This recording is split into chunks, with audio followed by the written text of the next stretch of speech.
Narasi mengenai potensi sebuah negara bubar akibat korupsi merupakan topik yang sering dibahas dalam ilmu politik dan studi pembangunan. Kekhawatiran ini biasanya didasarkan pada logika bahwa korupsi yang sistemik dapat melumpuhkan sendi-sendi negara. Berikut adalah analisis mengenai bagaimana korupsi memengaruhi stabilitas sebuah bangsa dan mengapa isu ini menjadi sangat krusial bagi Indonesia. 1. Dampak korupsi terhadap stabilitas negara. Korupsi yang merajalela sering disebut sebagai the silent killer bagi sebuah negara karena dampaknya yang destruktif secara struktural. Erosi kepercayaan publik ketika institusi negara, seperti penegak hukum, parlemen, atau birokrasi, dianggap tidak jujur, masyarakat akan kehilangan legitimasi terhadap pemerintah. Tanpa kepercayaan, kepatuhan warga negara terhadap aturan menurun, yang memicu instabilitas sosial. Ketimpangan ekonomi, korupsi menghambat investasi dan memboroskan anggaran negara. Dana yang seharusnya digunakan untuk pendidikan, kesehatan, dan infrastruktur justru bocor, sehingga kesenjangan sosial melebar. Kesenjangan yang ekstrim seringkali menjadi pemicu kerusuhan atau konflik horizontal. Lemahnya pelayanan publik, negara hadir untuk melayani warga. Jika pelayanan publik berbelit atau memerlukan biaya tambahan, pungli, negara dianggap gagal menjalankan fungsi dasarnya. Kegagalan sistemik, dalam jangka panjang, jika korupsi merasuk ke dalam sistem pertahanan dan keamanan, kapasitas negara untuk melindungi wilayah dan kedaulatannya dapat terancam. 2. Apakah bubar adalah konsekuensi mutlak?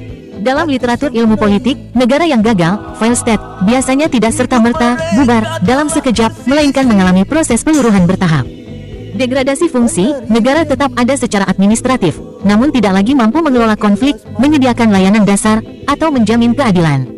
Fragmentasi, jika korupsi di tingkat pusat tidak dikendalikan, seringkali muncul perlawanan dari daerah yang merasa tidak mendapat manfaat dari sumber daya mereka, yang kemudian memicu sentimen separatisme. Pentingnya konteks, Indonesia memiliki modal sosial yang kuat berupa ideologi Pancasila dan persatuan nasional yang telah teruji melalui berbagai krisis besar. Hal ini sering menjadi lem yang menahan negara tetap bersatu meskipun menghadapi tantangan tata kelola yang berat. 3. Solusi dan harapan. Sejarah menunjukkan bahwa korupsi bukanlah takdir yang tidak bisa diubah. Banyak negara yang dulunya memiliki tingkat korupsi tinggi mampu bangkit melalui reformasi kelembagaan, memperkuat pengawasan internal dan independensi penegak hukum, digitalisasi pemerintah, e-government, mengurangi kontak fisik antara birokrat dan warga untuk meminimalisir peluang suap, ketegasan penegakan hukum, tidak adanya impunitas, kekebalan hukum bagi siapapun yang melanggar, tanpa pandang bulu.